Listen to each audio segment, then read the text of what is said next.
يا أيها الذين آمنوا اتقوا الله حق تقاته ولا تموتن إلا وأنتم مسلمون أما بعد.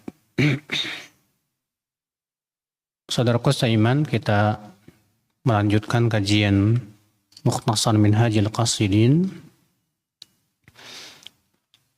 Beliau Al-Imam Ibnu Qudamah berkata, wa'lam anna Allah Ta'ala idza arada bi'abdin khaira bassarahu bi'uyubi nafsihi. Ketahuilah bahwasanya Allah Subhanahu wa Ta'ala apabila menginginkan kebaikan kepada seorang hamba, Allah akan menjadikan ia bisa melihat aib-aib dirinya sendiri. Dan ini termasuk nikmat, Pak. Kita bisa melihat kekurangan kita, ya. Bisa melihat aib diri sendiri, itu nikmat Allah. Karena berapa banyak manusia atau orang yang tidak bisa melihat aibnya sendiri, Pak. Akibat daripada ia sibuk melihat aib orang lain. Orang kalau sudah sibuk melihat aib orang lain, Allah jadikan dia lupa kepada aib diri sendiri. Akibatnya apa? Akibatnya seringkali ia jatuh kepada maksiat. Maksiat hati terutama, ya. Seperti sombong, ujub, merasa bangga dengan kelebihan, kemudian meremehkan orang lain. Bahkan terkadang orang yang selalu melihat aib orang lain tuh, Pak, jatuh kepada ghibah. Ya, menjelek-jelekan, membuli, dan yang lainnya. Dan ini Masya Allah penyakit yang mengerikan, saudaraku sekalian. Dan banyak di antara kita tidak sadar. Tapi ketika Allah jadikan kita bisa melihat aib-aib diri sendiri, maka kita akan sibuk memperbaiki diri kita, Pak. Dan Allah akan jadikan kita lupa untuk memikirkan aib orang lain. Maka ketika kita sibuk, ya, memikirkan aib sendiri, itu akan muncul sifat tawadu. Ya. Dia tidak akan menganggap remeh siapapun. Karena dia merasa dirinya sendiri banyak kekurangan. Banyak aib. Ikhwatul Islam, saudaraku seiman. Kata beliau, faman kanat lahu basirah lam takhfa alaihi uyubuhu. Maka siapa yang dijadikan oleh Allah ya basirah, maka tidak akan tersembunyi padanya aib-aib dirinya sendiri. Dan basirah itu hakikatnya hidayah dari Allah, saudaraku. Allah jadikan kita bisa memandang, melihat kekurangan-kekurangan kita, itu hidayah dari Allah Subhanahu wa Ta'ala. Mahal. Ya. Wa idza arafa al-uyuba amkanahu al-ilaju.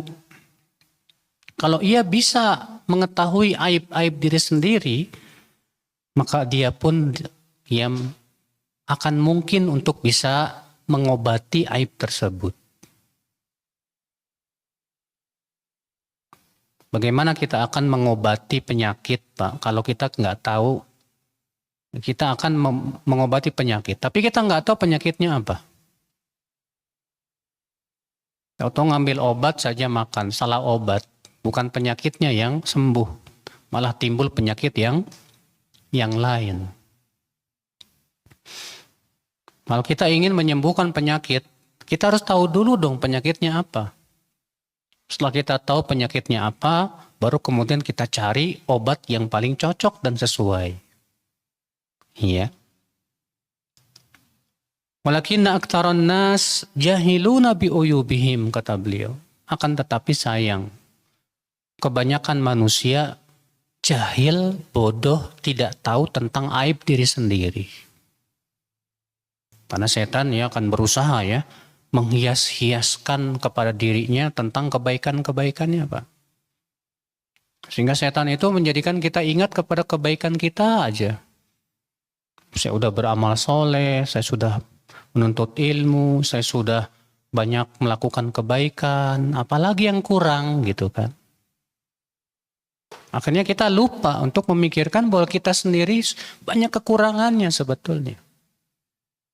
Ya. Yara ahaduhum al-qadha fi aini akhihi wa la yara al-jid'a fi ainihi. Seseorang di antara mereka bisa melihat belek di mata saudaranya. Tapi nggak bisa melihat kotoran besar di matanya sendiri. Subhanallah, saudaraku seiman. Kemudian di sini beliau menyebutkan bagaimana cara kita bisa mengetahui aib diri kita sendiri, Pak. Dan ini penting sekali.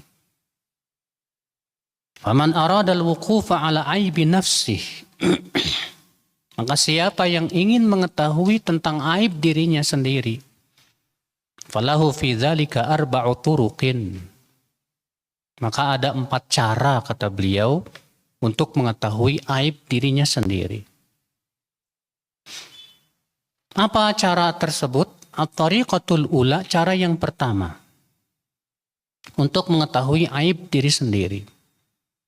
An yajlisa baina yaday syaikhin basirin bi'uyubin nafsi.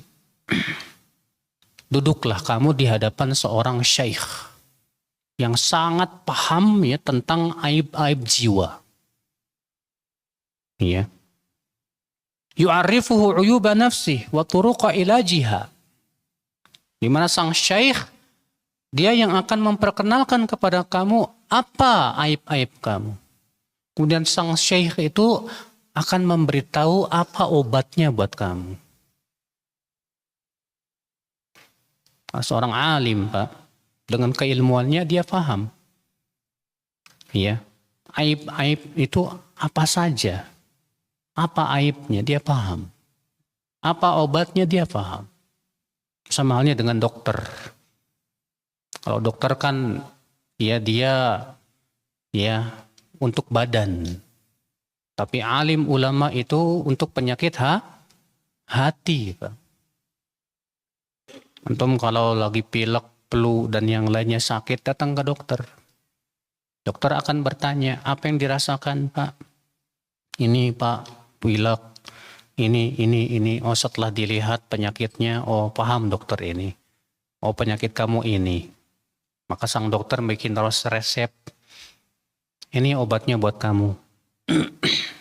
Iya. Seorang alim, dia adalah dokter penyakit hati. Dia paham tentang jenis-jenis penyakit hati. Dan paham tentang apa obat yang paling mujarab buat penyakit tersebut. Maka dari itulah penting akal Islam. Wa hadza qad azza fi hadza zamani wujuduhu. Namun di zaman ini kata Ibnu Qudamah, sedikit sekali keberadaan orang alim seperti ini. Faman waqa'a bih, dan siapa yang jatuh kepada ya penyakit-penyakit jiwa, faqad waqa'a bil siapa yang mendapatkan alim seperti ini, faqad waqa'a bit tabibil hadiq fala yanbaghi an yufariqah. Berarti dia sudah mendapatkan seorang dokter yang sangat ya profesional. Kalau kita sudah dapat nih seorang alim yang sangat paham tentang aib-aib jiwa, Pak, dan bagaimana tata cara mengobatinya, berarti kita sudah mendapatkan seorang dokter yang luar biasa. Pada waktu itu kita berusahalah ya untuk senantiasa konsultasi dengan beliau. Ikhwatul Islam, saudaraku seiman. Ini cara yang pertama. Dengan cara kita duduk di hadapan seorang syekh, seorang alim, seorang guru untuk mengetahui tentang aib-aib jiwa kita. At-tariqatu tsaniyah, cara kedua. Kalau ternyata cara pertama ini nggak bisa kita dapatkan, dan memang jarang sekali dapatnya. Coba cara yang kedua. Bagaimana mengetahui aib diri kita? An yatluba sadiqan saduqan basiran mutadayyina. Yaitu kamu mencari teman, di mana teman kamu itu orangnya jujur sama kamu. Basiran, punya ilmu yang dalam. Mutadayyinan, dia punya agama yang kuat. Ya, antum punya teman, dia Masya Allah orangnya berilmu, ya, orangnya jujur sama kita. Ya. Wajan sabuhu raqiban ala nafsihi. Maka kita minta sama teman orang yang seperti ini, tolong amati gerak-gerik saya, awasi saya, ya. Liyunabbihahu 'alal makruh min akhlaqihi wa af'alihi, supaya kita tugaskan untuk mengingatkan kita, Pak, kalau ada akhlak kita atau perbuatan kita yang nggak benar. Tapi masalahnya, Pak, siap nggak kita seperti itu? Mungkin kita punya teman yang seperti itu, cuman masalahnya kitanya yang nggak siap gitu. Kitanya nggak siap untuk diingetin sama dia. Afwan akhi, ya, antum ternyata punya kekurangan ini, antum punya kekurangan itu. Kitanya yang nggak terima, Pak. Berapa banyak di antara kita ketika dikasih tahu aibnya muncul rasa angkuhnya, Pak. Lalu orang yang menasihati kita ini malah kita jauhi. Banyak gitu, Pak. Kalau di zaman salafus saleh, teman yang paling mereka cintai adalah teman yang mengingatkan kesalahan mereka. Kalau di zaman sekarang, teman yang paling kita tidak sukai adalah teman yang suka mengingatkan kesalahan kita. Kok bisa ya? Iya, karena itu menunjukkan kelemahan iman, saudaraku. Ikhwata Islam, saudaraku seiman. Nah, coba kalau kita punya teman tuh, Pak, harus ada tawasau bil haq, tawasau bis sabar. Allah sudah bersumpah, wal asri innal insana lafi khusrin. Demi masa, sesungguhnya manusia itu benar-benar dalam keadaan merugi. Lalu Allah mengecualikan, siapa yang tidak merugi? Ternyata yang memiliki 4 sifat. Para ulama mengatakan 4 sifat ini wajib, bukan sunnah. Yang pertama beriman. Yang kedua beramal saleh. Yang ketiga apa? Tawasau bil haq, saling berwasiat tentang apa? Kebenaran. Tawasau bis sabar, saling berwasiat tentang apa? Kesabaran. Kalau kita punya teman, tapi ternyata sama teman gak pernah ada tawasau bil haq, tawasau bis sabar, percuma kita punya teman. Adanya kita punya teman itu supaya kita bisa tawasau bil haq, saling berwasiat untuk berpegang kepada kebenaran, saling mengingatkan, saling menasehati, saling menguatkan gitu, Pak. Supaya kita bisa masuk surga.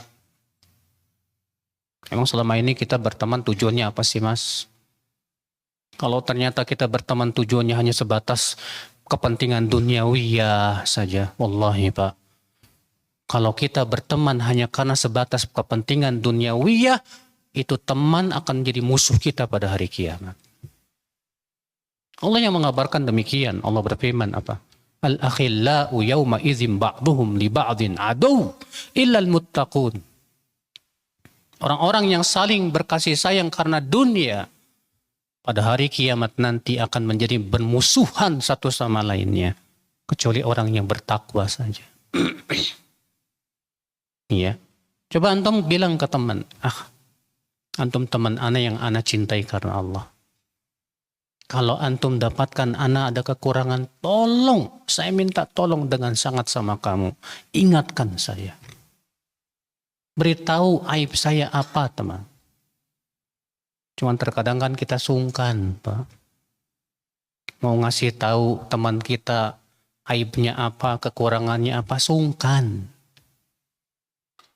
Kalau kita punya teman yang masih sungkan, artinya sebetulnya dia belum jadi teman kita yang akrab, Pak. Karena teman yang akrab itu dia tidak sungkan. Harusnya begitu.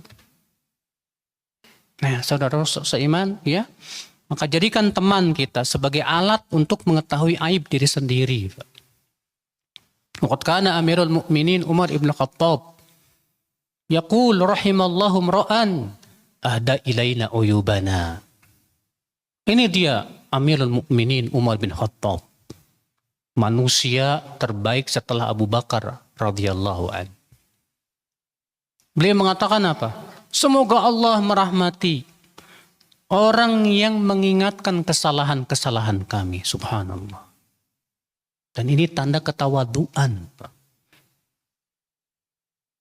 Al-Imam Adz-Dzahabi ketika menyebutkan tentang perkataan Ibrahim bin Adham. Apa kata Ibrahim ibn Adham? Ma'arafallah man ahabba syuhrah. Belum mengenal Allah orang yang masih cinta ketenaran. Apa kata Imam Adz-Dzahabi memberikan komentar, bagus banget ya komentarnya terhadap perkataan Ibrahim bin Adham ini. Kata Imam Adz-Dzahabi, ya, al-mukhlis, orang yang ikhlas, alamatuhu, tandanya adalah idza iba ala fi'lih lam yuharrid wa lam yusir. Kalau diingatkan kesalahannya, dia tidak panas dan tidak ngeyel. Masya Allah. Ini tanda orang yang ikhlas, mas. Bal yakul, justru ia berdoa, rahimallahu mra'an ahda ilayya uyubi. Semoga Allah merahmati orang yang mengingatkan kesalahanku. Ya. Selama ini kita sudah ikhlas belum dalam berteman, mas? Kalau kita masih diingatkan sama teman kita tentang aib diri kita, kita panas, ya. Kita tidak terima, bahkan angkuh. Berarti maaf, kita masih berpenyakit hati kita, mas. Iya, masih jauh dari keikhlasan, Pak. Wasa'ala Salman radhiyallahu anhu lamma qadima alaihi min uyubihi. Faqala sami'tu annaka jama'ta baina idamaini ala ma'idah. Wa anna laka hullataini hullah bil lail wa hullah bin nahar. Faqala hal balaghaka ghairu hadha? Qala la. Qala amma hadha faqad kafaituhuma.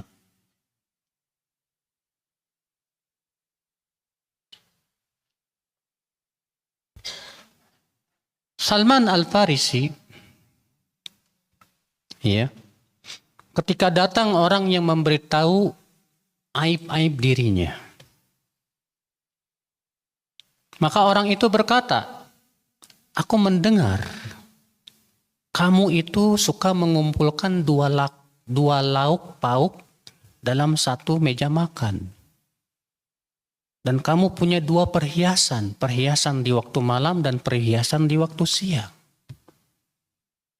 Lalu Salman berkata kepada orang tersebut, apakah telah sampai kepada kamu aibku selain ini? Kata dia, tidak.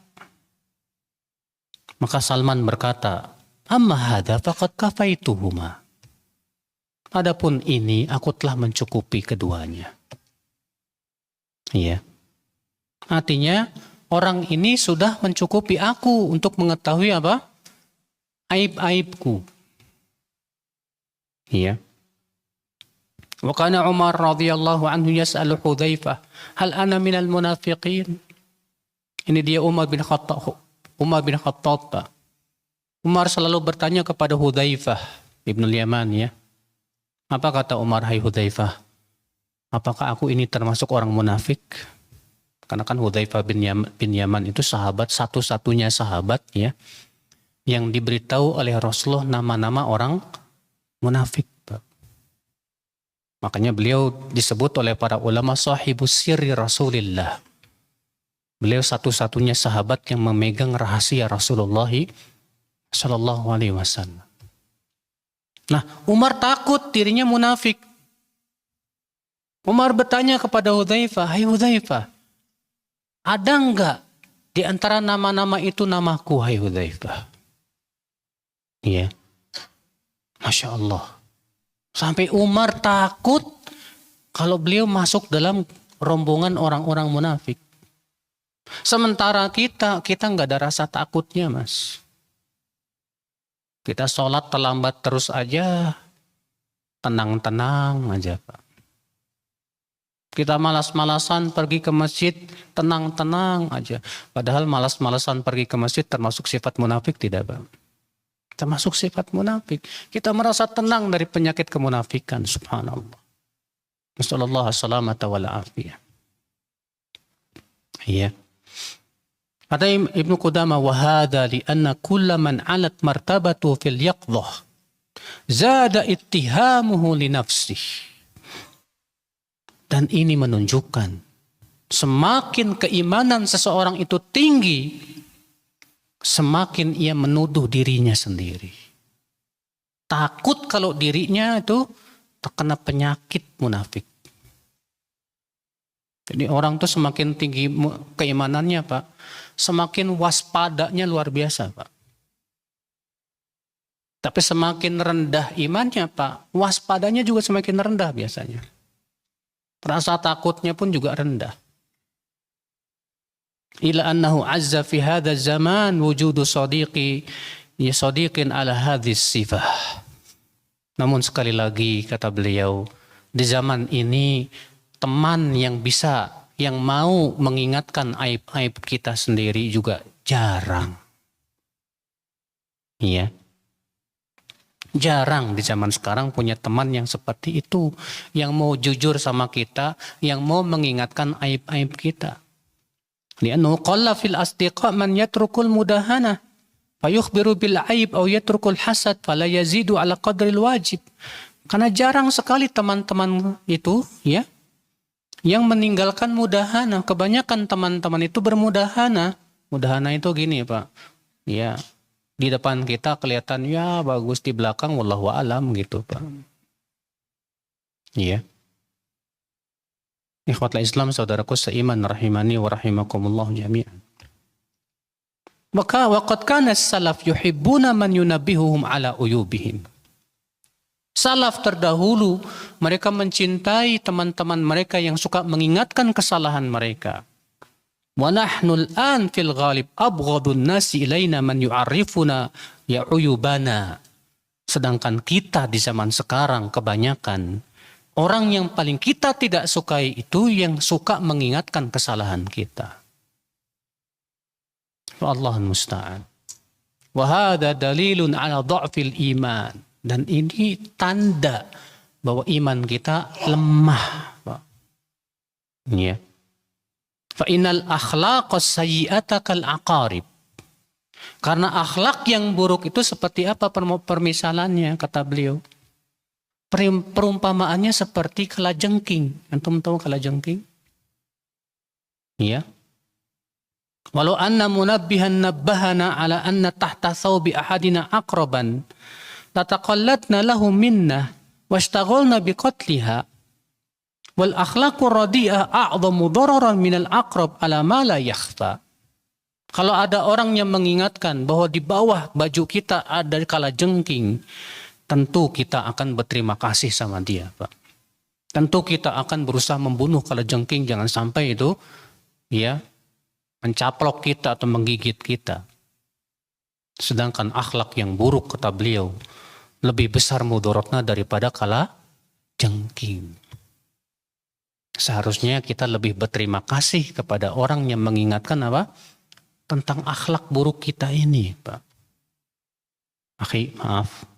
Antum kalau ngomong itu ceplas-ceplos.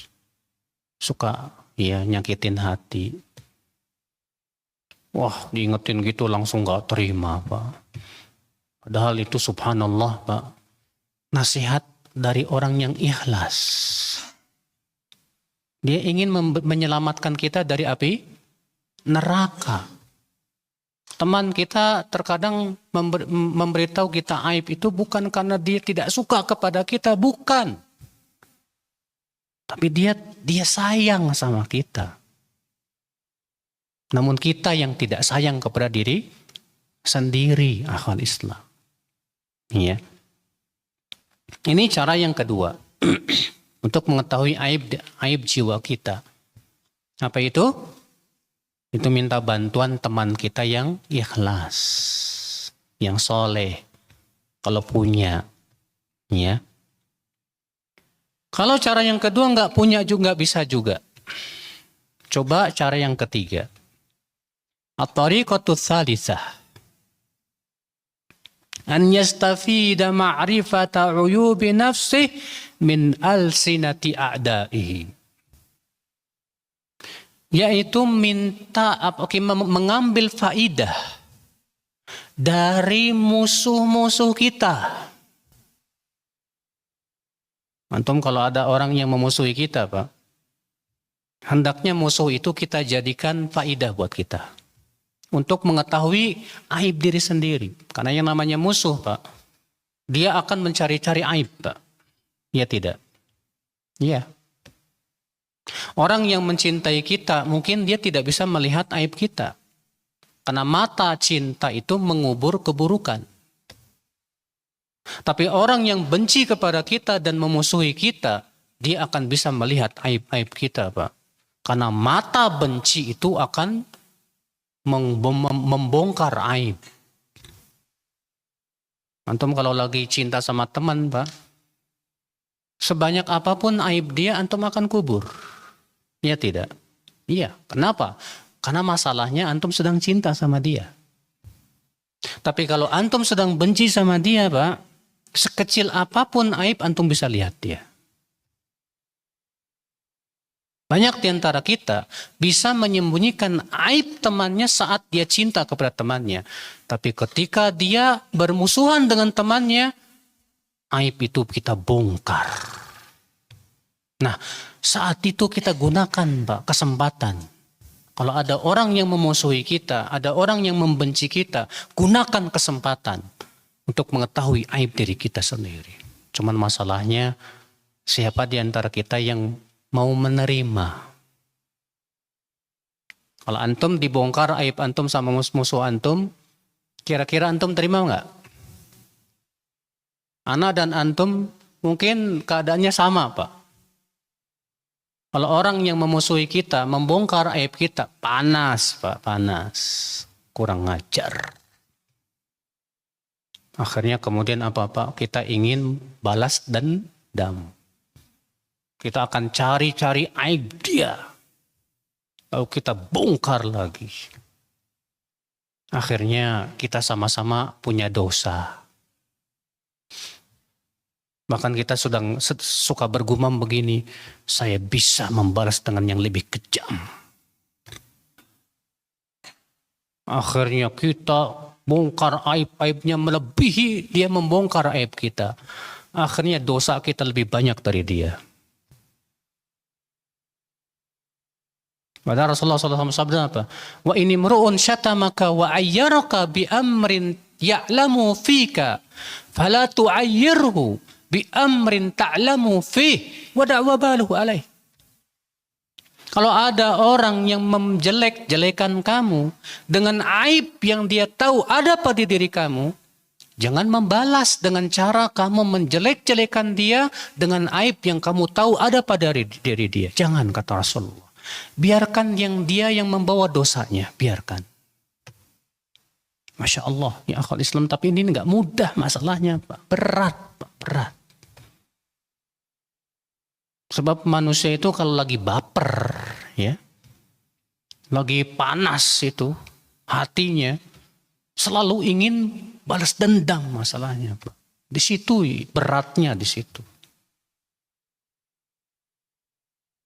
Maka dari itulah saudaraku sekalian, ya cara yang ketiga ini berat, Pak. Karena jiwa manusia biasanya tidak suka musuh-musuhnya itu membongkar aib dirinya. Akan tetapi orang yang berakal justru ini dijadikan kesempatan untuk mengetahui apa? Aib diri. Ketika orang yang tidak suka kita membongkar aibnya, ya, orang yang berakal cukup berkata kepada orang tersebut, syukron. Kamu sudah menunjukkan saya kepada aib diri saya. Ya. Al-Hasan Al-Basri pernah disampaikan kepada beliau ada orang yang menggibah dirinya. Maka Al-Hasan Al-Basri segera memasukkan kurma ke satu keranjang. Lalu dia berkata kepada orang yang tersebut, tolong sampaikan kepada dia, kepada orang yang menggibah saya itu, dan bilang kepada dia, syukron, terima kasih. Masya Allah. Ikhwatul Islam, saudaraku seiman. Nah ini kata beliau, fa inna aina sukhti tubdil masawiya. Orang yang benci matanya akan membongkar aib. Wantifa'ul insan bi'aduwin musyajir yadhkuru uyubahu akthar min intifa'ihi bisadiqin mudahin yakhfa anhu uyubuhu. Kita mengambil manfaat dari musuh yang membongkar aib-aib kita, itu lebih banyak manfaatnya buat kita, Pak, daripada teman yang tak pernah mengingatkan kesalahan kita. Maka dari itulah saudaraku, ini butuh kepada akal. Sebagian ulama mengatakan musuh yang berakal lebih saya sukai daripada teman yang bodoh dan pandir. Kalau musuh yang berakal dia masih paham, dan aku pun bisa mengambil manfaat dari dia. Tapi teman yang bodoh dan pandir seringkali membuat kita lupa kepada diri kita sendiri. Ikhwatul Islam, saudaraku seiman. Ini cara yang ketiga, Pak, untuk mengetahui aib diri sendiri. Yaitu memanfaatkan musuh atau orang yang benci kepada kita untuk mengetahui aib. Makanya kalau ada orang yang menjelek-jelekan kita, sikap yang paling bagus jangan baper. Kalau ada orang yang menjelek-jelekan kita, Pak, sikap yang terbaik berpikir. Kalau ada orang yang menjelek-jelekan kita, sikap yang terbaik kita berpikir. Aib yang dia sebutkan ini ada nggak pada saya? Kalau ada, alhamdulillah, ini kesempatan untuk saya untuk memperbaiki diri. Kalau tidak ada, alhamdulillah, saya dapat pahala dari dia. Iya nggak, Pak? Iya. Saya mau tanya sama antum. Lebih manfaat mana buat kita, Pak? Pujian atau celaan? Lebih manfaat mana buat kita? Pujian atau celaan? Sahih. Orang kalau ada yang memuji kita, Pak, dan ternyata pujian itu ada pada diri kita, seringkali kita kena penyakit ujub atau riya. Ya tidak? Bahaya tidak, Pak? Kalau ada orang muji kita dan ternyata pujian itu tidak ada pada diri kita, seringkali kita merasa senang dengan pujian itu. Sehingga kita merasa puas dengan sesuatu yang tidak kita miliki. Ada Rasulullah mengatakan apa? Al-mutasyabbi bima lam yu'tah kalabis thawbai zur. Orang yang merasa puas dengan yang ia tidak miliki, seperti orang yang memakai dua pakaian kedustaan. Jadi pujian itu kalau memang benar ada pada diri kita, sering menimbulkan penyakit hati. Kalau tidak ada pada diri kita, lalu kita merasa puas dengan pujian itu pun mudarat buat kita. Tapi kalau ada orang yang mencela,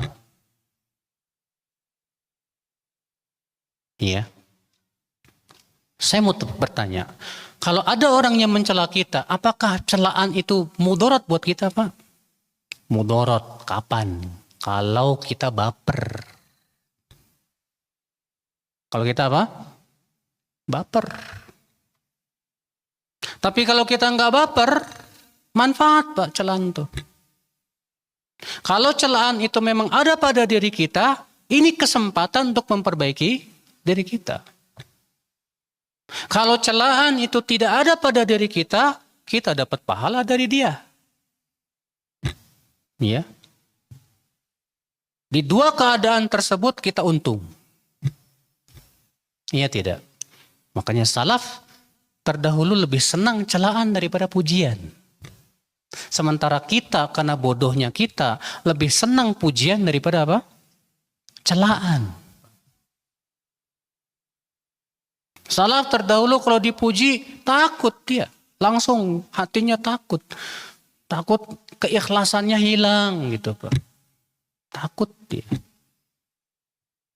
Sampai Abu Bakar pernah beliau dipuji, beliau langsung berdoa. Ya. Allahumma la tu'akhidni bima yaqulun waj'alni khairan mimma yadhunnun. Ya Allah, tolong jangan engkau siksa aku disebabkan ucapan mereka itu. Dan jadikan aku lebih baik daripada persangkaan mereka ya Allah. Ya. Sementara kita kalau dipuji, wah, melambung, Mbak. Iya. La haula wala quwata illa billah. Ini cara yang ketiga, yaitu dengan mempergunakan musuh atau orang yang tidak suka kepada kita untuk mengetahui aib diri sendiri. At-tariqatur rabi'ah, cara yang keempat untuk mengetahui aib diri. Apa itu? An yukhalitan nas, bergaulah dengan manusia. Fa kullu ma yarahu madmuman fima bainahum yajtanibuhu. Maka semua yang ia lihat bahwa itu perkara yang tercela di kalangan manusia, jauhilah. Dengan kita banyak bergaul, kita akan tahu Pak, mana akhlak yang tercela, mana akhlak yang tidak tercela. Makanya kan Rasulullah SAW bersabda apa? Alladzi yukhalitun nas wa yasbir ala adahum khairun minalladzi la yukhalitun nas wa la yasbir ala adahum. Orang yang bergaul dengan manusia dan sabar menghadapi gangguan mereka lebih baik daripada orang yang tidak bergaul dengan manusia dan tidak sabar menghadapi gangguan mereka. Tapi tentunya ya, bergaul pun ada batasannya. Bergaul pun ada apa? Batasannya. Tidak boleh kebablasan. Iya. Dan cara yang keempat ini Pak, yang terakhir. Karena bergaul itu juga banyak mudorotnya masalahnya Pak. Sebab kita belum tentu loh Pak, saat bergaul itu termasuk orang-orang yang bisa mewarnai Pak. Iya. Seringkali kalau bergaul itu kita yang terwarnai, itu yang jadi masalah. Iya. Maka dari itulah syariat kita menyuruh kita bergaul dengan orang-orang yang soleh. Bergaul dengan orang-orang yang bertakwa, yang takut kepada Allah. Iya. Nah ini dia 4 cara untuk mengetahui apa? Aib diri sendiri. Usahakan saudaraku, usahakan kita menjadi orang yang mengetahui tentang aib diri sendiri. Supaya kita selalu bermuhasabah, Pak. Introspeksi diri. Apa kekurangan saya? Kalau kita menemukan kekurangan saya ini kok mau tahajud berat banget, ya Allah, ya Rabbi. Saya ini kok jarang baca Quran, ya Allah, ya Rabbi. Berarti alhamdulillah kita bisa tahu kekurangan-kekurangan diri kita. Saya ini kok kurang sabar orangnya ya. Iya. Saya ini kok orangnya suka mengeluh sama orang. Saya ini kok orangnya ya suka lupa sama Allah, jarang zikir, Masya Allah. Coba Pak ingatlah aib-aib itu pada diri kita. Kalau kita sudah menemukannya, berpikir caranya. Gimana caranya? Supaya aib-aib ini saya bisa tangani ini. Saya jarang baca Quran. Saya nggak bisa, saya nggak mau. Hal ini terus-menerus ada pada diri saya.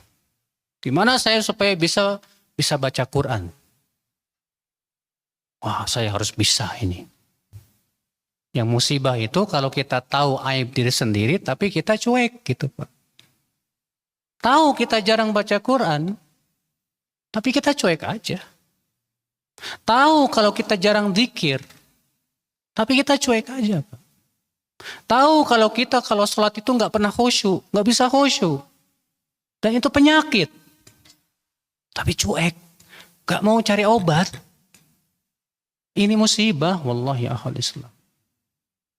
Iya. Masalahnya penyakit hati itu, Pak, bakalan dibawa sampai kuburan. Kalau penyakit badan, mending. Antum dikasih penyakit badan, menggugurkan dosa, mengangkat apa? Derajat. Tapi penyakit hati dibawa sampai kuburan dan mendatangkan azab kubur, saudaraku seiman. Mengerikan sekali, saudaraku seiman. Kayak ya akhi, jangan sampai kita orang yang cerdas kalau cari dunia, tapi nggak cerdas kalau cari akhirat, Pak. Kita harus cerdas cari akhirat tuh, Pak. Jangan sampai kita ini punya keinginan kuat untuk meraih dunia, tapi nggak ada keinginan kuat untuk meraih apa? Akhirat, Pak. Ikhwata Islam, saudaraku seiman, rahimani wa rahimakumullah. Kemudian Al-Imam Ibnu Qudamah membawakan pasal fi syahawatin nufus, tentang syahwat-syahwat jiwa. Nah, di sini beliau kemudian ingin menyebutkan tentang penyakit-penyakit yang berhubungan dengan syahwat, Pak. Dan betapa banyaknya penyakit itu ada pada diri kita. Karena yang namanya manusia punya syahwat nggak, Mas? Iya.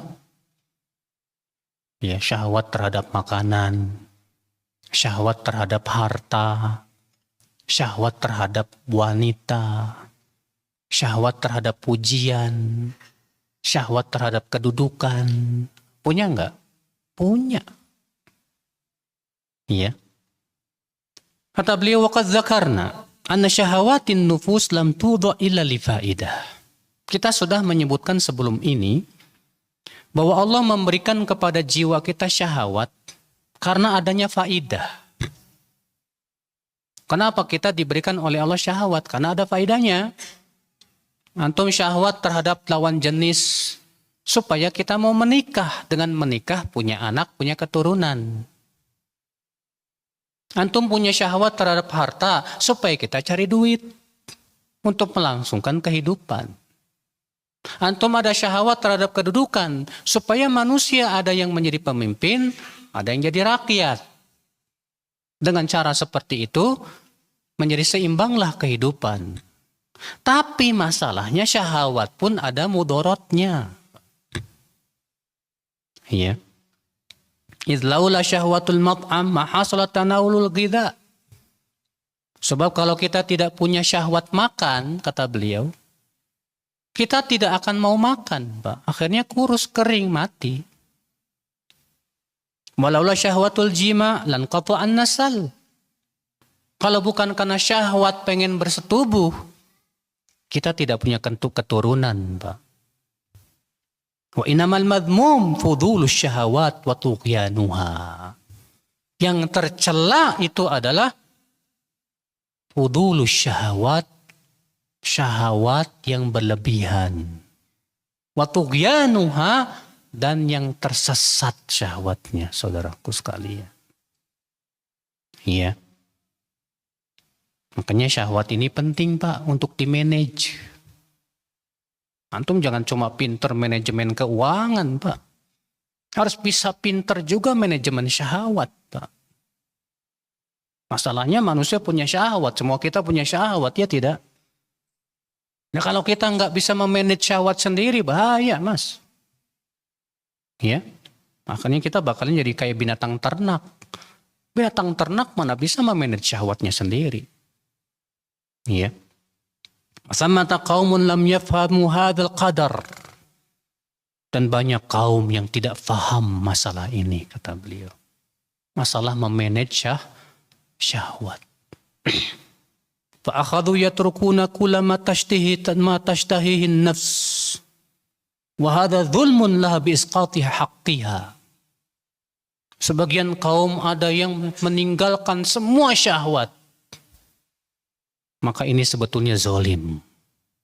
Karena manusia pun punya syahwat yang harus dipenuhi, Pak. Iya. Ada orang ya Gak mau nikah, saya gak mau nikah. Semua ibadah saja.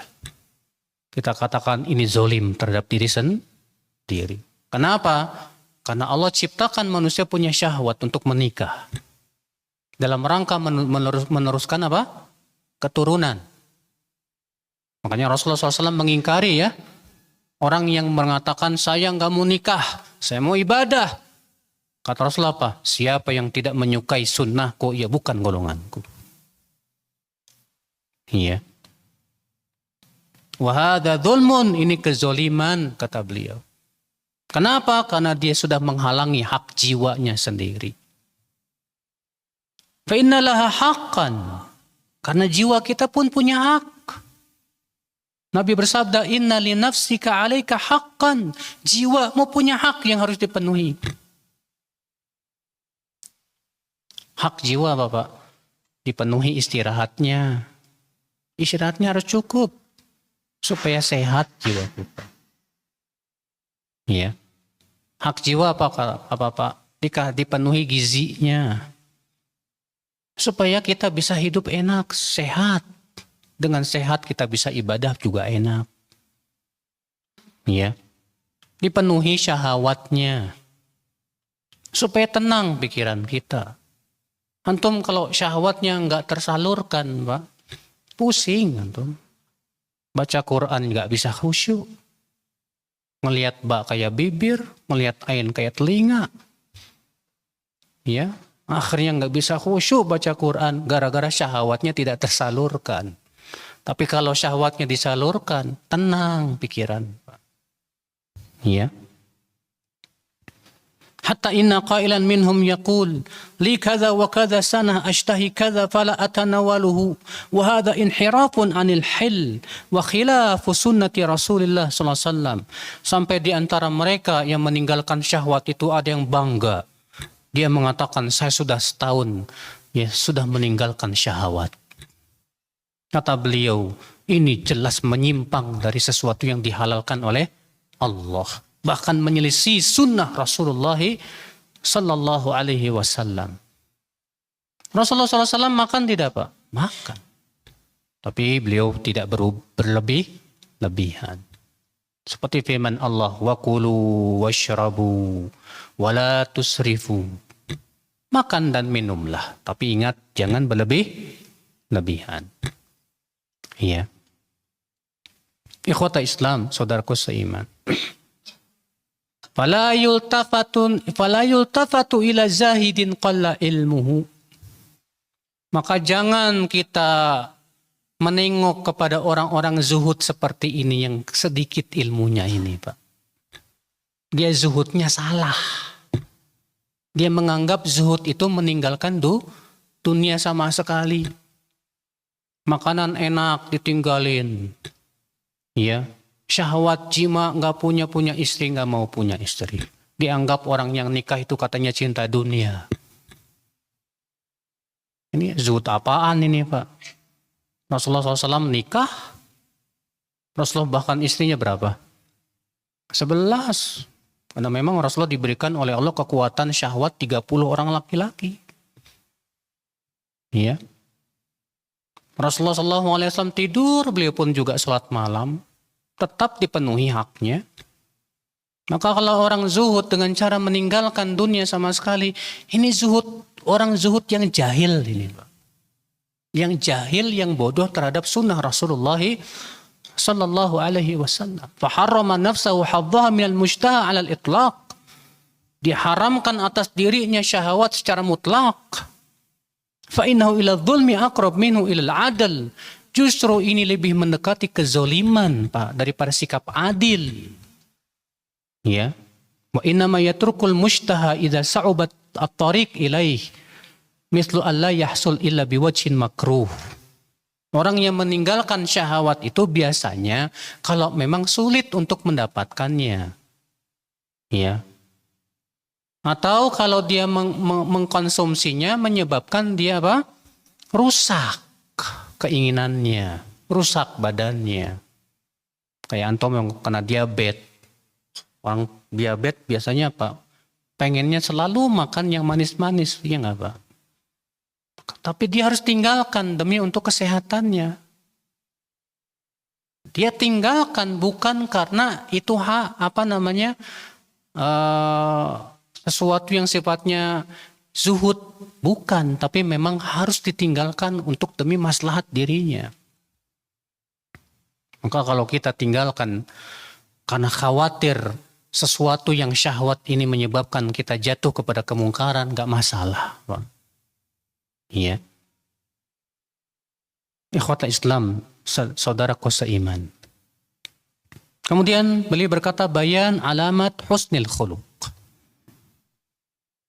Penjelasan tentang tanda akhlak yang baik.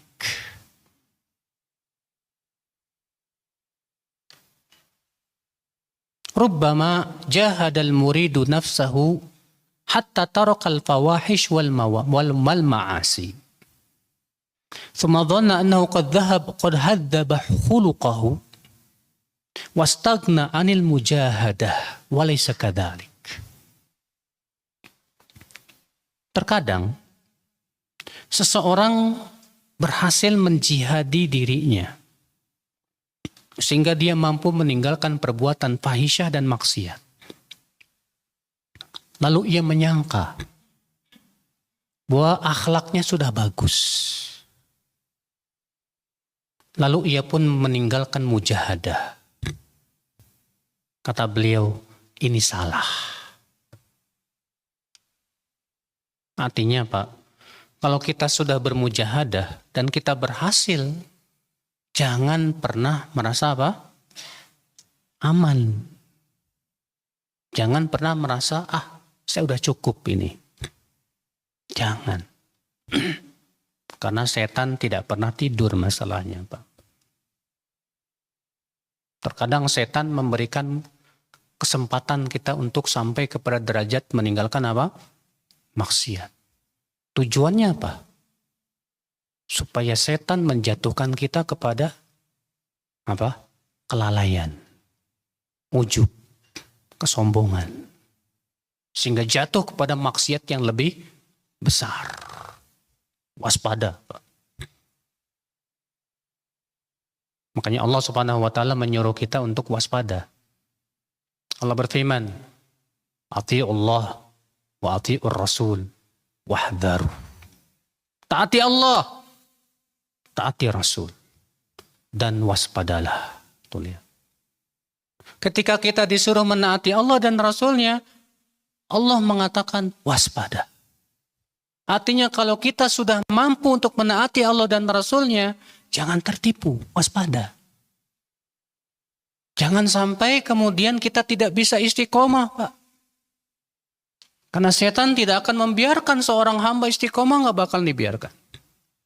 Setan akan berusaha gimana caranya supaya kita jatuh lagi kepada keburukan, saudaraku. Iya.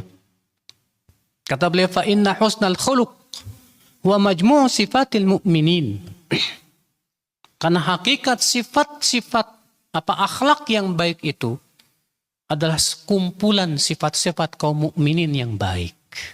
Dan di antara sifat kaum mukminin yang baik waspada. Hati-hati. Tidak tertipu dengan banyaknya amal. Ya. Tidak merasa cukup dengan yang ada, tidak.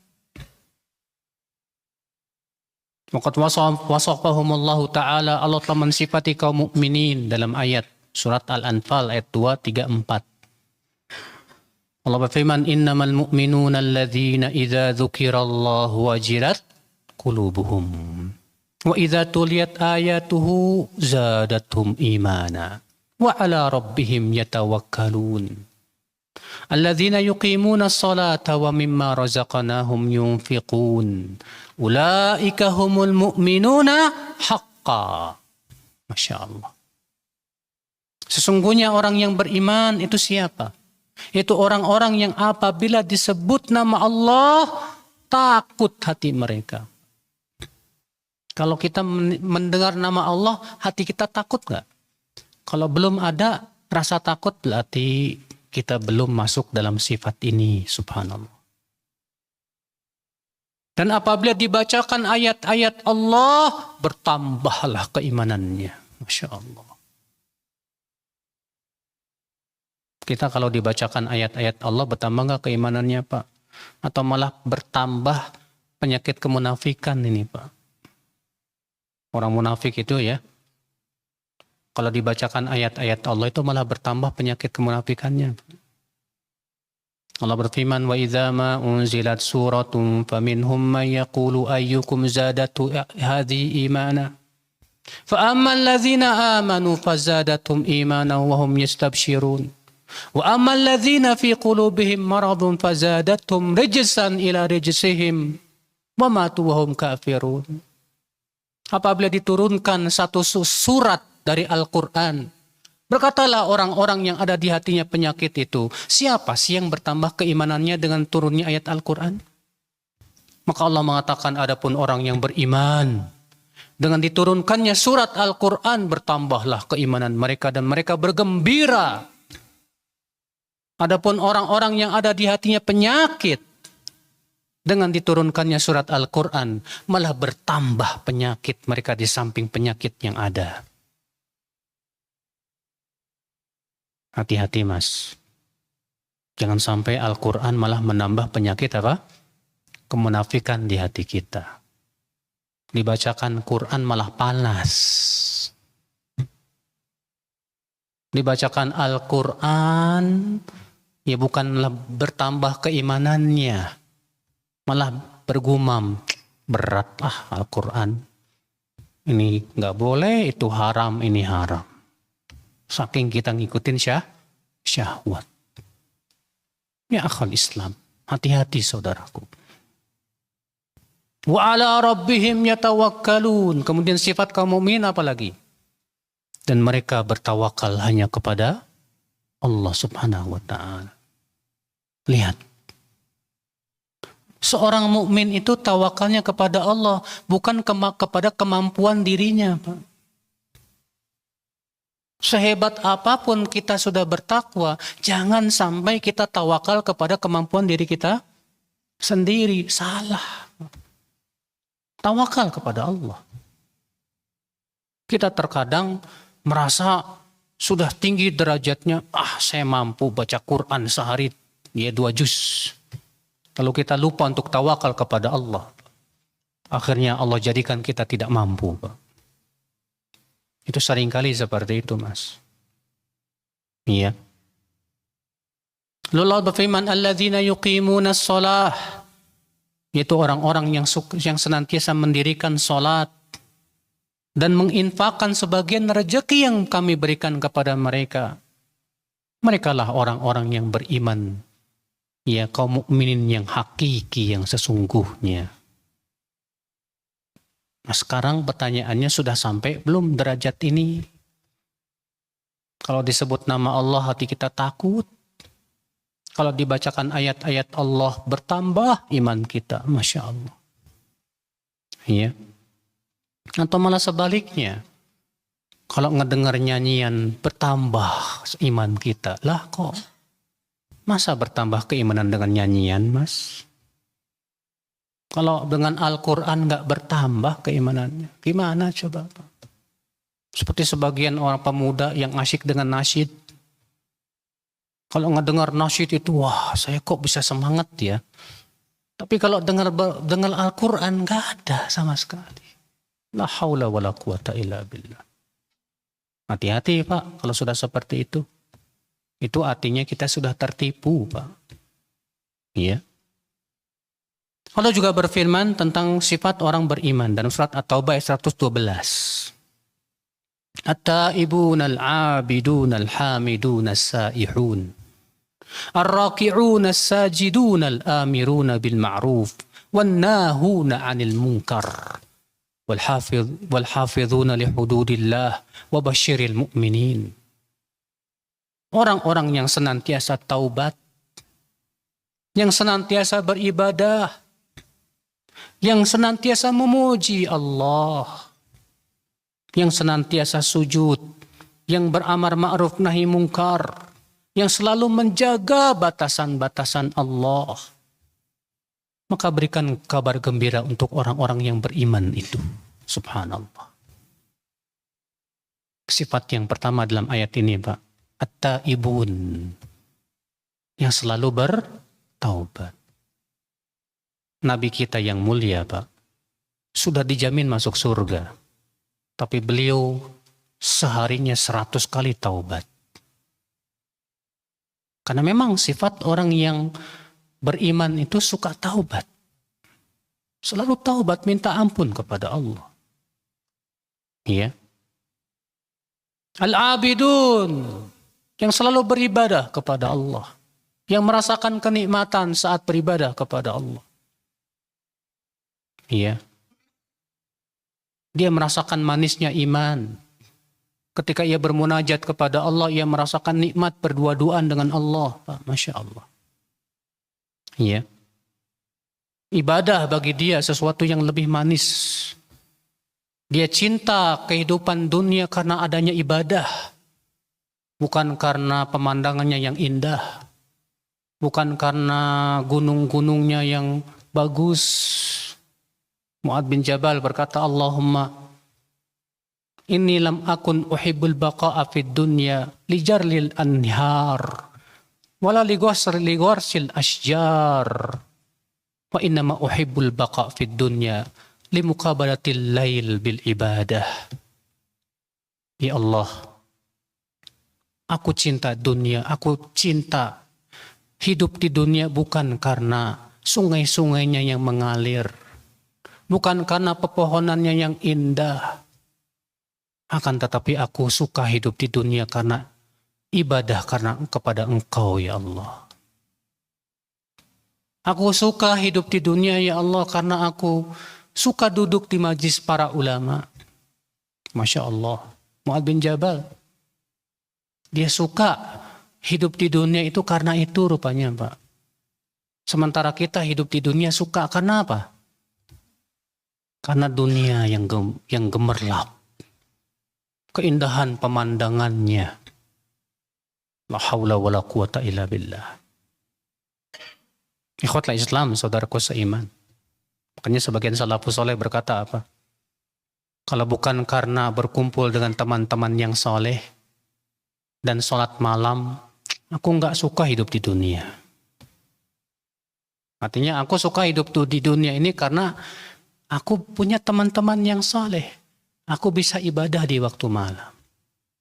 Itu kenikmatan yang luar biasa, Pak, bagi mereka yang merasakannya gitu, Pak. Iya. Cuma kita yang tidak merasakan, Pak. Ya, kita tidak merasakan nikmatnya ibadah, sehingga akhirnya selain ibadah lebih nikmat di hati kita. Makanya kita mengucapkan apa? Kalau bukan karena main game, saya nggak suka hidup di dunia. La haula wa la quwata illa billah. Iya. Rupanya gara-gara main game dia jadi suka hidup di dunia. Sementara salafus soleh mereka mengatakan, kalau bukan karena ibadah kepada Allah, aku nggak suka hidup di dunia.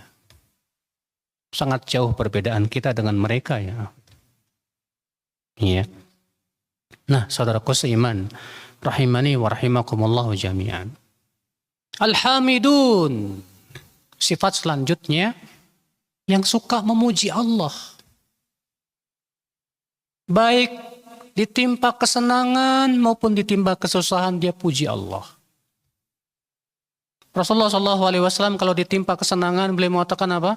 Alhamdulillahilladzi binikmati tatimus salihat. Segala puji bagi Allah yang dengan nikmatnya menjadi sempurna amalan saleh. Tapi beliau kalau ditimpa kesusahan, beliau mengucapkan apa? Alhamdulillahi ala kulli hal. Segala puji bagi Allah pada setiap keadaan. Makanya mukmin itu, Pak, selalu memuji Allah di semua keadaan. Dikasih kesenangan, memuji Allah. Dikasih kesusahan pun memuji Allah. Dikasih sakit, dia puji Allah. Rasul bersabda, "Idza qabada walada ya abdi, idza qabada Allah walada abdi, qala Allah li malaikati, qabadtum walada abdi, qabadtum thamrata fuadi." Faqalu, "Na'am ya Rabb." Faqala Allah, "Madza qala abdi?" Faqalu, "Istarja'a hamidaka wastarja ya Rabb. Faqala ibnu li abdi baitan fil jannah wasammuhu baital hamdi. Apabila seseorang anaknya meninggal dunia, Allah akan berfirman kepada malaikat yang mencabut nyawanya, kalian telah mencabut nyawa anak hambaku. Kalian telah mencabut nyawa buah hati hambaku. Kata malaikat itu, benar ya Allah. Lalu Allah berfirman, apa yang diucapkan hambaku ketika anaknya meninggal dunia? Para malaikat berkata, ia memujimu ya Allah. Dan mengucapkan istirja, inna lillahi wa inna ilaihi raji'un. Apa kata Allah? Bangunkan untuk hambaku sebuah rumah di surga. Dan namai ia sebagai rumah pujian. Subhanallah. Ajib. Si hamba ini ketika anaknya meninggal mengucapkan apa? Alhamdulillah. Inna lillah wa inna ilaihi raji'un. Iya. Setiap keadaan apapun, walaupun itu tidak ia sukai, tetap memuji Allah. Dia yakin bahwa musibah itu hakikatnya kebaikan buat dirinya, Pak. Ujian yang menimpa hidupnya itu, dia yakin Allah maha kasih sayang, maha adil terhadap dirinya. Dia yakin itu yang terbaik. Maka dia puji Allah. Dikasih sakit, alhamdulillah. Ala kulli hal. Bisnisnya bangkrut, alhamdulillah. Ala kulli hal. Semua keadaan dia puji Allah. Wallah, ini orang-orang yang dicintai oleh Allah ya akhi. Ya. As-saihun. Sebagian ulama mengatakan as-saihun sama, yaitu orang yang suka beribadah kepada Allah Subhanahu wa taala. Ya. As-sajidun, yang selalu sujud kepada Allah. Suka sholat malam, suka sholat sunnah. Bagi dia sholat itu pelipur lara. Nabi SAW bersabda kepada Bilal, ya Bilal, arihna bis sholah. Jadikan kita istirahat dengan sholat, hai Bilal. Subhanallah. Sudahkah kita jadikan, Pak, sholat itu sebagai pelipur lara kita, Pak? Abu Daud meriwayatkan dalam sunannya, karena Rasulullah SAW, idza hazabahu amrun shalla. Rasulullah SAW kalau ditimpa perkara yang sulit, beliau segera sholat. Segera sholat Rasulullah SAW. Iya. Al-amiruna bil ma'ruf wan nahuna 'anil munkar. Yang selalu beramar ma'ruf nahi munkar. Ketika melihat temannya berbuat kesalahan, dia ingatkan baik-baik. Ketika melihat temannya futur, dia berusaha untuk memberikan motivasi. Al-hafidhuna li hududillah. Yang orang-orang yang menjaga batasan-batasan Allah. Iya. Nah, ini sifat orang yang beriman, Pak.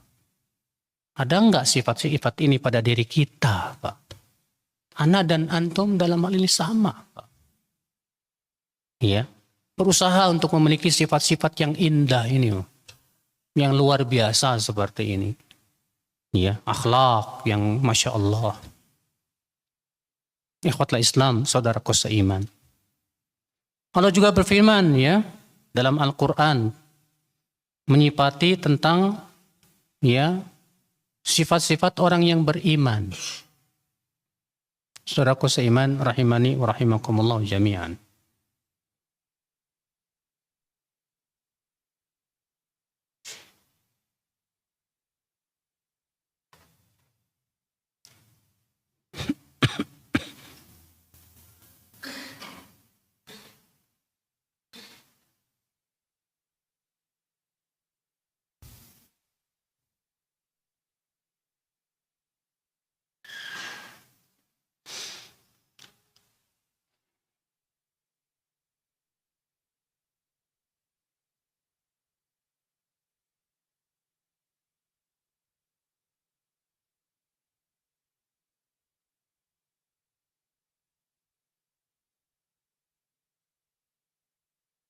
Allah berfirman dalam surat Al-Mu'minun.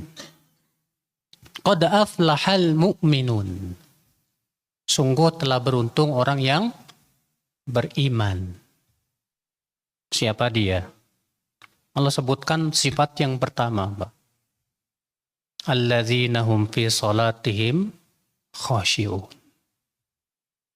Yaitu orang-orang yang khusyuk dalam salatnya. Subhanallah, di zaman ini Pak, buat khusyuk susah banget Pak. Baru takbiratul ihram, Allahu Akbar. Udah niat pengen khusyuk. Setan datang.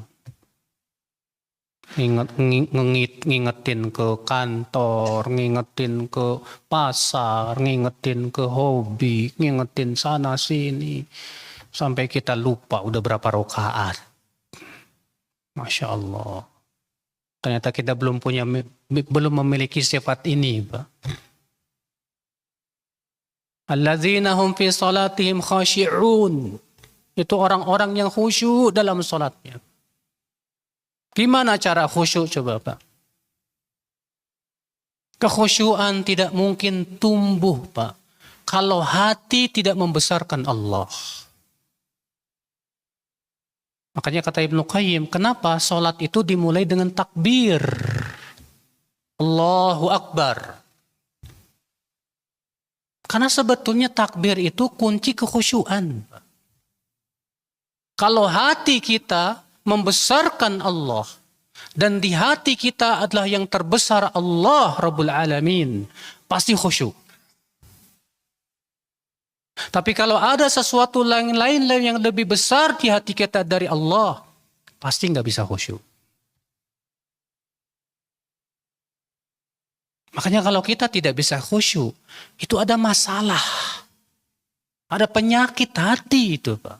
Penyakit syahwat. Kata Ibnu Qayyim, muhibbus syahwat la yastati'u khusyu' abadan.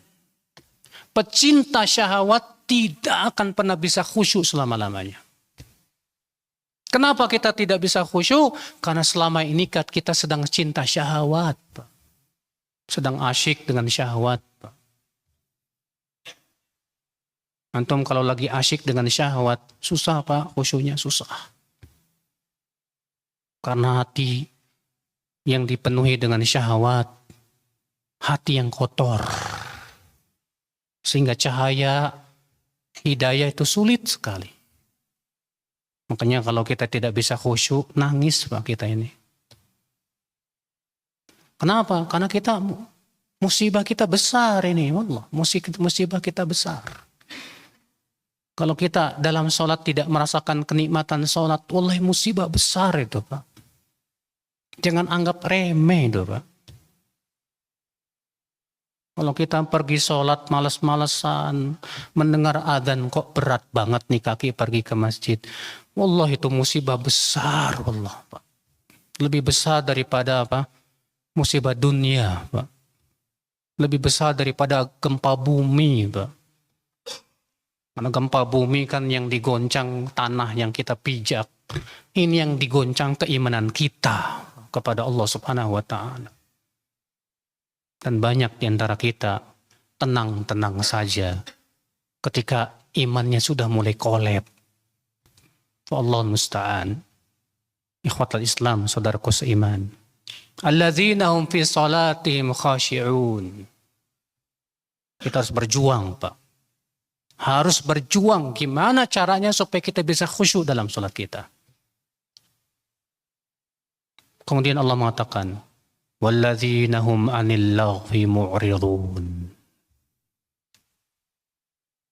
Dan orang-orang yang berpaling dari lagu. Apa sih lagu, Pak? Sesuatu yang sia-sia. Sementara hidup kita ini hidup di zaman handphone. Handphone merusak waktu kita, Pak. Mencabut keberkahan waktu kita, Pak. Handphone merusak akal-akal kita, Pak. Banyak orang di hadapan handphone hilang akalnya, Pak. Karena di hadapannya apa, Pak? Banyak entertainment. Hal-hal yang melalaikan, mengasyikkan, tontonan-tontonan yang lucu. Dan yang lainnya Bapak sekalian, tak sadar kalau kita habis waktu kita untuk hal yang tidak ada manfaatnya. Asyik. Kalaupun kita baca Quran, setan datang. Masa baca Quran mulu? Kali-kali lah istirahat. Nggak apa-apa nonton YouTube. Nonton YouTube-nya 2 jam. Baca Qurannya cuma 5 menit. Sudah gitu, ya kita sudah merasa cukup. La haula wala quwata illa billah. Sementara Allah mengatakan walladzina hum 'anil lagwi mu'ridun. Itu orang-orang yang berpaling dari lagwun. Ya, lagwun. Nyanyian dalam bahasa Indonesia disebut lagu, Pak. Sebetulnya dari bahasa Arab. Lagwun. Sia-sia. Nggak ada manfaatnya. Makanya antum yang suka nyanyi sia-sia itu, Pak.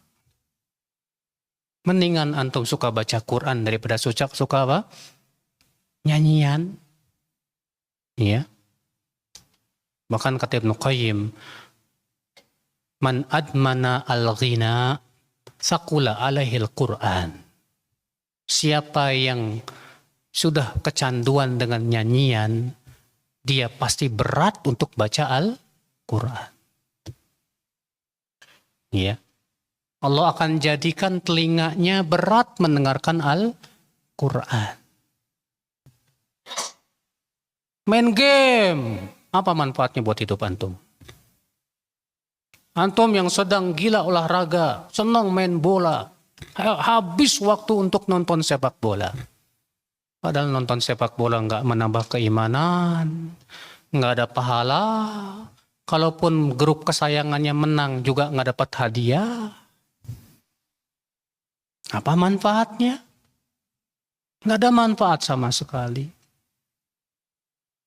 Ada lagi orang yang tertipu dengan hobi. Niat awal goesnya sih bagus Pak, pengen ibadah biar sehat lah. Lama. Jadi tujuan hidup. Habis waktunya buat goes. Goes sampai dari subuh sampai pulang jam 8 malam. Iya. La haula wala quwata illa billah. Akhirnya kita tidak bisa memiliki sifat ini, Pak. Walladzina hum 'anil lagwi mu'ridun. Ikhwata Islam, saudaraku seiman. Iya. Saya kira cukup dulu sampai di sini ya. Insyaallah pembahasan tanda-tanda akhlak yang baik kita akan lanjutkan pada pertemuan yang akan datang. Barangkali ada yang mau bertanya, dipersilahkan. Nah.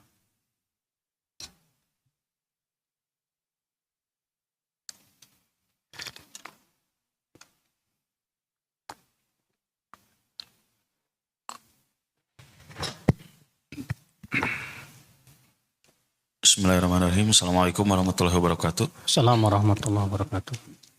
Ustadz, mohon nasihatnya khususnya untuk kami para driver online ataupun kurir paket. Karena kan dalam satu hari kami berkeliling ke berbagai tempat. Masukan Ustadz bagaimana cara memilah-milah masjid ketika waktu sholat. Karena kadang kami memilah-milah masjid. Ya maksudnya jadi gini Ustadz, kadang ketika waktu adzan kita menemukan masjid tapi ternyata ada gambar Imam Ali. Yang kedua kadang ada gambar wali-wali gitu. Yang akhirnya kadang kami ya udahlah mending di SPBU aja gitu sholatnya Ustadz. Itu yang pertama. Yang kedua, apakah boleh setelah kita tahu masjid-masjid tertentu ternyata ada lukisan Husain atau ada lukisan wali, kita kasih tahu ke rekan-rekan ojol yang lain, jangan sholat di masjid itu karena gini. Dan bahkan kami juga dapat laporan dari driver yang lain, dia sholat ke masjid tapi malah sakit hati beresnya. Karena ternyata masjid yang dia masuki masjid Islam Jamaah, yang mana barang-barangnya suruh disimpan di rak sepatu. Gitu Ustaz, jazakallah khairan. Tentunya Pak, kalau kita sholat dan mendapatkan dalam masjid itu ada gambar-gambar, sebaiknya tidak sholat di situ. Karena disebutkan dalam hadis Rasulullah SAW, kalau masuk ya ke rumah dan di rumah itu ada gambar, beliau tidak mau masuk, bahkan langsung keluar. Dalam riwayat Bukhari, Rasulullah pulang dari perang. Ketika masuk ke rumah Aisyah, didapatinya di dinding rumah Aisyah itu ada gambar bernyawa. Maka Rasulullah keluar dalam keadaan marah sekali. Lalu Rasulullah bersabda, "Ya Aisyah, inna asyaddan nasi adzaban yaumal qiyamah al-musawwirun." Wahai Aisyah, sesungguhnya orang yang paling keras nanti azabnya pada hari kiamat adalah yang menggambar-gambar bernyawa itu. Mendengar itu, Aisyah langsung mencabut gorden dan disobek-sobeknya dan jadikan bantal. Iya. Dalam satu riwayat yang lain, Rasulullah pernah diundang walimah makan. Ketika masuk, ternyata di dalam ada gambar bernyawa. Beliau langsung pulang. Maka kalau masjid ada gambar-gambar seperti itu, Pak, malaikat rahmat tidak akan masuk. Maka lebih baik kita cari masjid yang lain. Boleh nggak saya kasih tahu? Boleh, nggak masalah. Supaya yang lain terhindar juga. Iya, demikian. Allahu a'lam.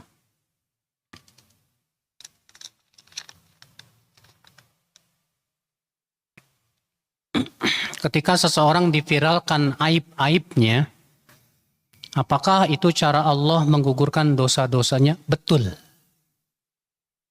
Itu termasuk salah satu yang Allah inginkan kebaikan buat seseorang, Pak. Karena sebagian ulama begitu. Sebab dengan cara diviralkan aibnya, dia akan terhindar dari pertama sombong. Yang kedua, dia merasa saya punya aib.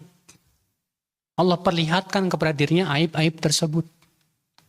Yang ketiga, dia dapat pahala banyak tuh dari orang yang memviralkan apa? Aibnya. Dia dapat pahala tanpa harus beramal. Masya Allah.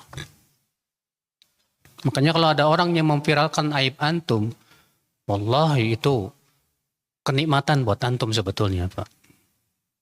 Kenapa? Karena antum dapat pahala mereka gratis. Tanpa antum harus beramal saleh. Sebab di hari kiamat, mereka akan ada kisos. Akan ada apa? Kisos.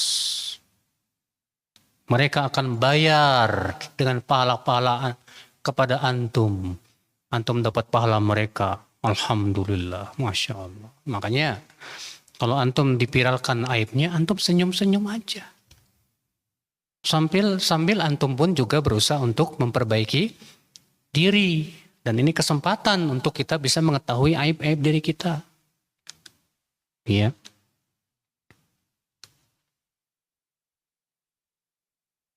Daripada orang memuji-muji kita terus,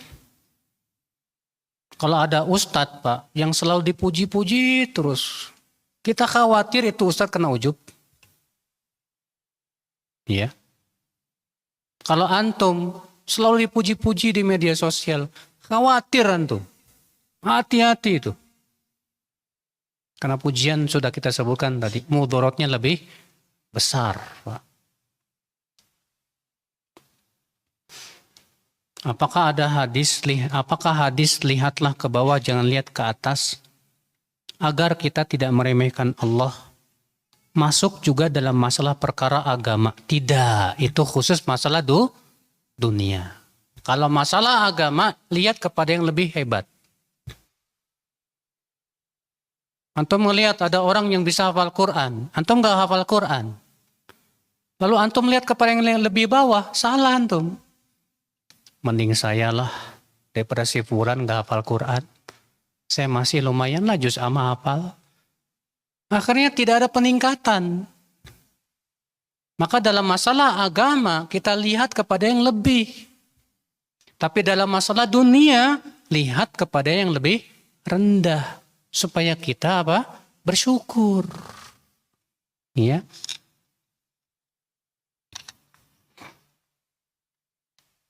Bagaimana cara membersihkan hati agar bisa khusyuk dalam sholat? Saya sudah sebutkan tadi, Pak. Kekhusyuan tidak akan timbul kalau hati tidak mengagungkan Allah. Khusyuk itu muncul saat hati membesarkan Allah, mengagungkan Allah. Maka yang kita harus usahakan adalah bagaimana kita bisa membesarkan Allah sebesar-besarnya. Dan tanda orang yang membesarkan Allah, kata para ulama apa? Dia akan membesarkan syariatnya. Dia akan membesarkan perintah-perintahnya, mengagungkan larangan-larangannya. Besar bagi dia.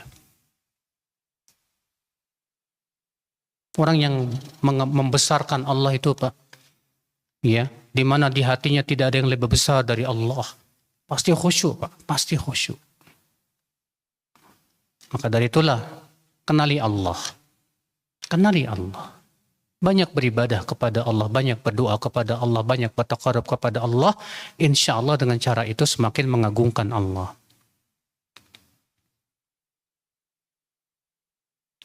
Jika ingin menyalurkan syahwat, tapi pasangan kita sudah tidak berkeinginan lagi. Sedangkan menikah juga tidak lagi nggak mampu, Ustaz. Iya.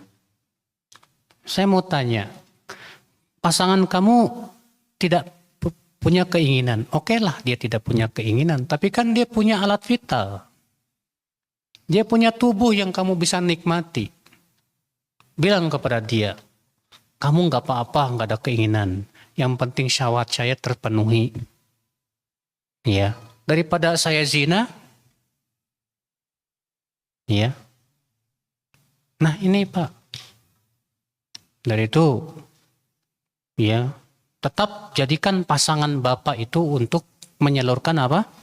Syahwat. Karena itu yang Allah halalkan buat Bapak. Kalau Bapak bisa carikan obat supaya istri punya nafsu, carikan. Ya. Coba carikan. Tapi sepertinya sudah ada yang tidak ada lagi bertanya, silakan Pak.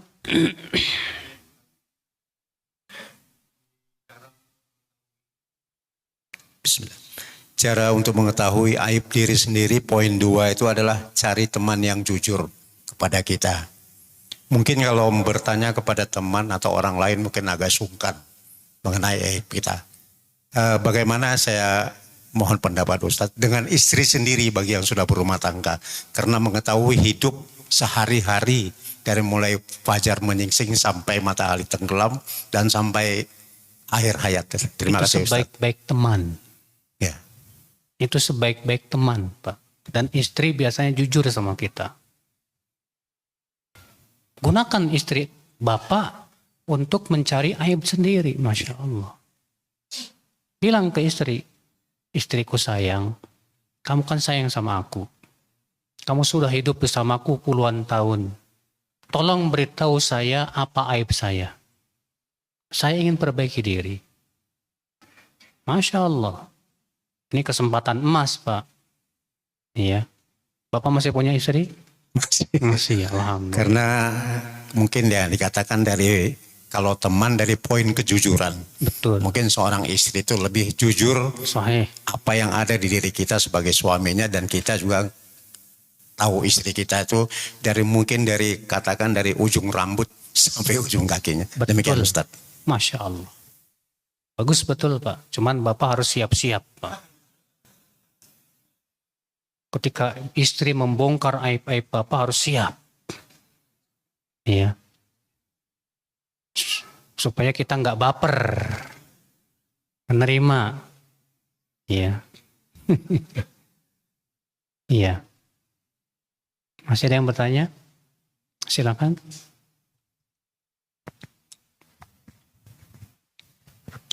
Assalamualaikum warahmatullahi wabarakatuh, Ustadz. Assalamualaikum. Ustadz, saya ingin bertanya, ketika saya sedang menyendiri, Allah selalu tambahkan aib-aib saya dan juga dosa-dosa yang saya lakukan dahulu. Di situ saya merasa malu, gemetar dan ketakutan, Ustadz. Masya Allah. Bagus, Gimana Pak. nasihatnya, Ustadz, kalau sedang seperti itu saya selalu gemetar dan benar-benar ketakutan, takut azab Allah itu datang menyegera. Jazakallahu khairan. Jazakallahu khairan. Itu kebaikan, akhi. Ketika antum sendiri, ya Allah jadikan ingat aib, ingat dosa, lalu ketakutan, istighfar. Wallahi itu kebaikan. Berapa banyak orang yang sendirian malah nggak takut sama Allah, malah jatuh kepada maksiat, nonton yang enggak. Tapi antum ternyata Allah inginkan kebaikan, pertahankan dan jangan tertipu. Iya, jangan sampai antum tertipu sehingga Allah cabut itu. Iya. Karena berapa banyak orang yang sudah diberikan oleh Allah kenikmatan, dibukakan oleh Allah pintu ketaatan, disia-siakan. Akhirnya Allah ambil kembali itu, Pak. Jangan sia-siakan. Kalau Allah sudah bukakan kepada Anda pintu ketaatan, pertahankan. Karena mempertahankan yang susah masalahnya. Iya. Kalau antum setiap sendirian seperti itu, wallahi itu kebaikan Allah. Maka dari itulah, mintalah kepada Allah istiqamah. Sambil berkata, ya muqallibal qulub, tsabbit qalbi ala dinik. Wahai yang membolak-balikan hati, kuatkan hatiku di atas apa? Agamamu. Nah. Masih ada yang bertanya? Tidak ada, alhamdulillah kita tutup. Subhanakallah bihamdik. Asyhadu an la ilaha illa anta astaghfiruka wa atubu ilaik. Assalamualaikum warahmatullahi wabarakatuh.